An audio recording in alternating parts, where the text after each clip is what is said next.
Hello guys, তো প্রতিদিনের মতো রান্না করতে চলে আসলাম আজকেও। তো আজকে নতুন রান্না করে দেখাবো তোমাদেরকে। কেউ যদি এই জিনিসটা খেতে না চায় তো সেও খাবে। তো দেখতে থাকো ভিডিওটা। আমি কিভাবে বানাচ্ছি তোমরাও সেইভাবে বানাইও, অবশ্যই খেতে খুব ভালো লাগবে।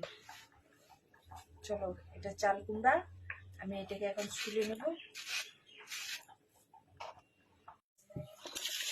এই যে চাল কুমড়া ছুলা হয়ে গেছে, এগুলো ধুয়ে নিচে। ধুয়ে নেওয়ার পর এইরকম করে কেটে এই মাঝখানেরটা কাইটে আমি বাদ দিয়ে দিলাম।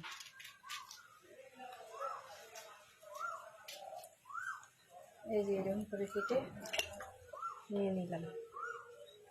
এরপর এই যে এটা দিয়ে আমি এইভাবে ঘষে নিব।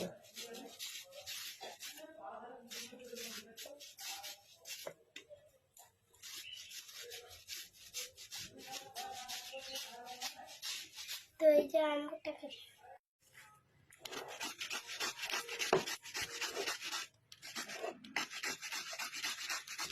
মা এভাবে কি করবা?